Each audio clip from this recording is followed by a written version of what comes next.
श्री शिवाय नमस्तुभ्यम। दोस्तों, आप सभी लोग जानते हैं कि हरतालिका तीज का व्रत बहुत ही जल्द आने वाला है और पंडित प्रदीप मिश्रा जी की हरतालिका तीज शिव महापुराण कथा महाराष्ट्र में चल रही है।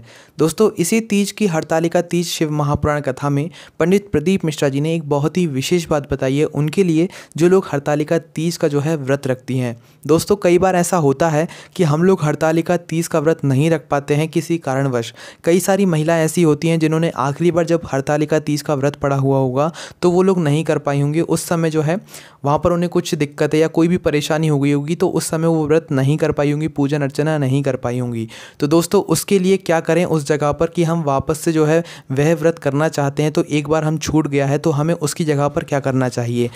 तो दोस्तों, उसी का समाधान बताते हुए पंडित प्रदीप मिश्रा जी ने बताया है कि अगर आप लोगों को कभी भी मतलब आखिरी साल या कभी भी किसी भी साल जो है यहाँ पर आपका हरतालिका तीज का व्रत छूट गया हो, किसी कारणवश आप व्रत नहीं रख पाए हों, पूजन अर्चना नहीं कर पाए हों, तो उसकी जगह पर आपको अब जो हरतालिका तीज आ रही है उस दिन यह विशेष काम ज़रूर करना है। तो करना क्या है आपको, हरतालिका तीज के व्रत के दिन ही क्या करना है आपको, शिव जी का एक जोड़ वस्त्र, सुहागन नारी का एक जोड़ वस्त्र, सौभाग्य की बांस की पोटरी एक आती है, उसमें आपको सौभाग्य की सभी सामग्रियां रखकर शिव जी के मंदिर जाना है, शिव जी की पूजन अर्चना करने। किस दिन, हरतालिका तीज के व्रत के दिन ही। उसके बाद दोस्तों, भगवान शिव की मंदिर में पूजन अर्चना करने के बाद ये सामग्री आपको लेकर जानी है। उसके बाद वापस इस सामग्री को अपने घर लेकर आना है। अपने घर पर या अपने घर के आसपास जहाँ पर भी आपने मतलब हरतालिका तीज की व्रत की पूजा हो रही हो, फुलेरा का आपको वहाँ पर दर्शन करना है, फुलेरा शिव जी की पूजन अर्चना करना है। इस सामान को अपने साथ ही रखना है, ठीक है। फिर जैसे ही आपकी पूजन अर्चना हो जाए, हरतालिका तीज का व्रत उसकी पूजन अर्चना हो जाए, उसके बाद आपको किसी भी गरीब ब्राह्मण को जो है जो कि ज़रूरतमंद हो इन चीज़ों के, उसको यह सामग्री दे देना है कुछ दान दक्षिणा के साथ में।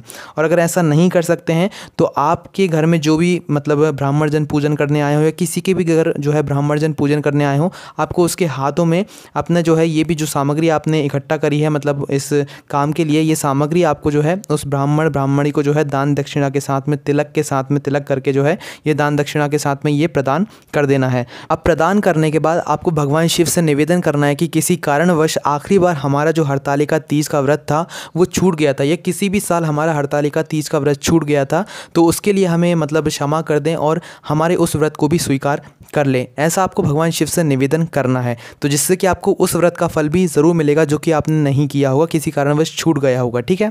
और दोस्तों, अगर किसी के पास मतलब ये सभी सामग्रियाँ जो हमने आपको बताई हैं सौभाग्य की, वस्त्र नहीं है, कोई नहीं खरीद सकता है, तो उसके स्थान पर भी आप एक छोटा सा काम कर सकते हैं उस व्रत का फल लेने के लिए जो कि आपका हरतालिका तीज का व्रत छूट गया है। उसके लिए आपको करना क्या है, जिसका व्रत छूट गया हो उसको बस क्या करना है, हल्दी और कुंकू लेना है। कितना, हल्दी और कुंकू एक एक पात्र में, छोटे छोटे से पात्र में रख लो।